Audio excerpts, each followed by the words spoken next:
Hi students, welcome back to our classroom. Tim here once again from Piano Lessons on the Web, and today we are talking about how to play in 6/8 time signature.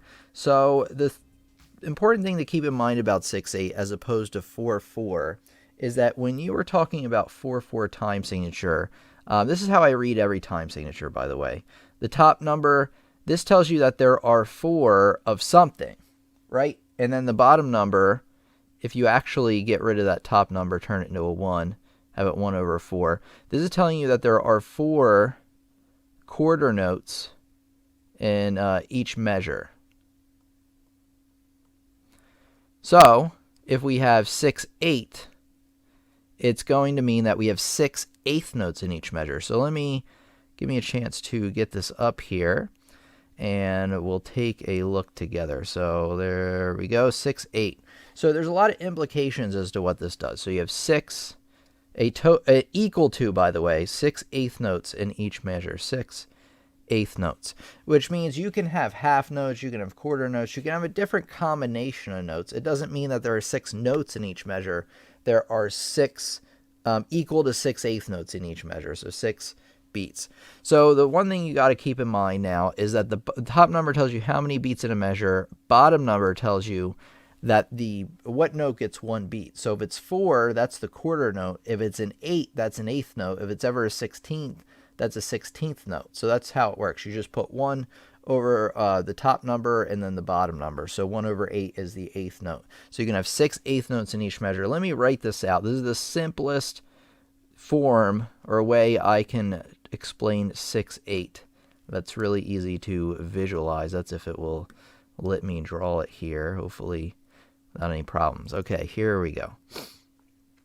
So here we have 6, 1, 2, 3, 4, 5, 6 eighth notes, and all these are eighth notes because they have the single flag going on up there.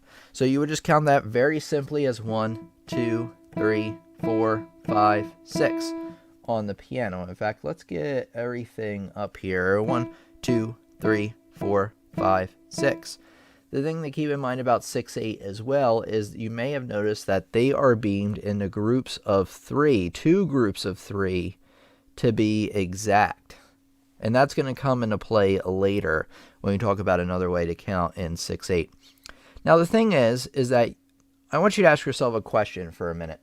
And that question is, in 4/4, what note got 1 beat? Well, it's the quarter note, right? That's probably what you've been learning all along, that a quarter note gets 1 beat, half note gets 2 beats, dotted half gets 3, whole note gets 4, etc. Well, in 6/8, we have to think about what implication there is from turning the beat from a quarter note to an eighth note. So essentially what we've done is we've cut the note value, or we've actually doubled the note values, because now the eighth note was worth half a beat before. Now it's worth an entire beat. So the conversion is doubled. So that means that quarter notes are now worth 2 beats. Let me write out a little rhythm here. Eighth notes are worth 1. And so anything before is now doubled. So a dotted quarter before in 4/4 was worth 1.5.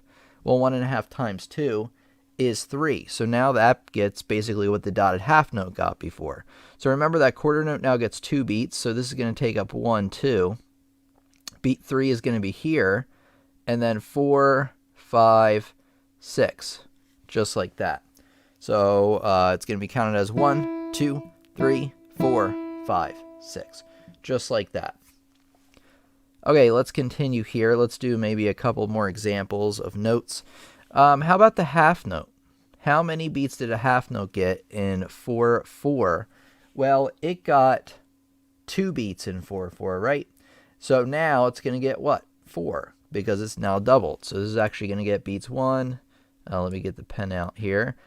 It's going to get beats 1, 2, 3, and 4. Now, let's do a little math here. We have 2 beats remaining, right? Since we have 4 beats in, we need 6 total that can fit in each measure. Well, what options do we have? Well, could we put in another half note?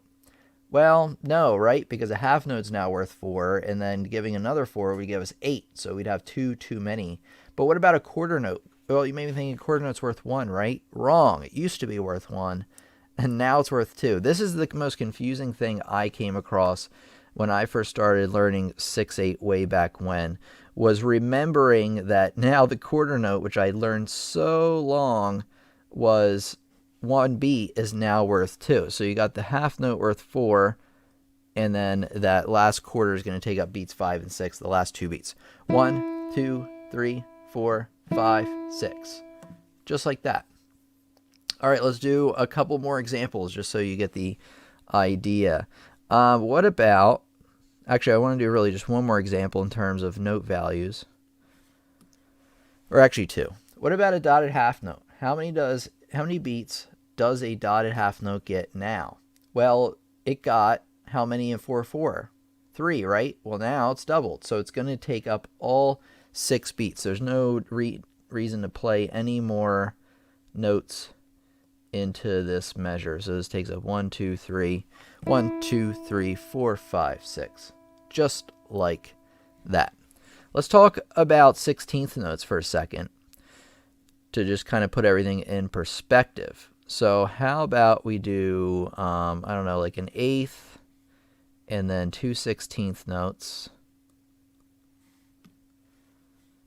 I actually think it would work better like this. So just give me a second here. All right, good. And then let's just repeat that again. Oops, too many. I goofed. All right. So here we go. So this first note's an eighth note because there's only a single flag going on right there. So this is going to be beat 1, right? And then this next one, it's going to take up the entirety of beat 1. This is going to be 2. Now we have 16th notes, which we were counting as like the 1 eandas, 2 eandas, 3 eandas, and things like that.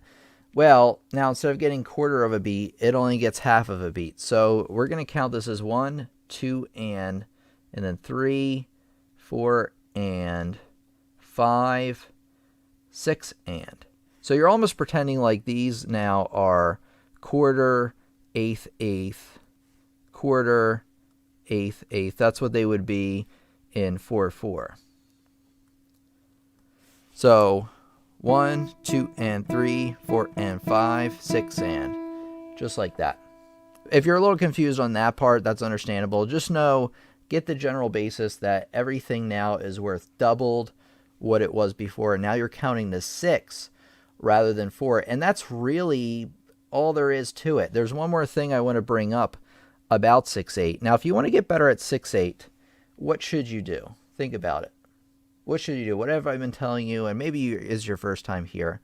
But if you want to get better at anything in the world, you should do it more often. So if you want to get better at playing in 6/8, you got to be doing it, over and over and over again. Like I said, when I first started doing this way back when, it was really confusing for me, but you will get the hang of it. Okay, here's what I want to mention about, I was talking before about how they were grouped into 2 groups of 3s. Now, this is very important once you get good at playing in 6/8. Okay, so here I have 2 groups of 3 as I was talking about earlier, and I want to talk about this again because once you get good at counting in 6/8, instead of counting every individual beat, 1, 2, 3, 4, 5, 6, you're actually going to count them in 2 beats. This is after you've not mastered it, but you've gotten pretty good at playing in 6/8.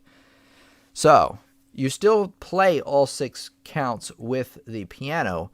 However, you're actually just counting 1 and then 2. 1, 2, 1, 2. And that kind of helps create a driving along kind of feeling. 1, 2, 1, 2, 1, 2. It's a little bit easier to count in your head as well. Again, when you first started counting 6/8, you probably want to count each individual beat. Like cut time, what we talked about last time, or a little while ago, it will actually help you make sure you're playing the correct amount of beats. But once you get better at it, you can group them into groups of 2 just like you kind of could with cut time, and that kind of helps things move along a little bit better. Okay, so here we have an example, House of the Rising Sun. So as you can see, the opening line with the bass clef is very simple 6/8. 1, 2, 3, 4, 5, 6. 1, 2, 3, 4, 5, 6. So you can count the individual notes like I talked about, or you can count it as 1, 2, 1, 2, 1, 2, 1, 2.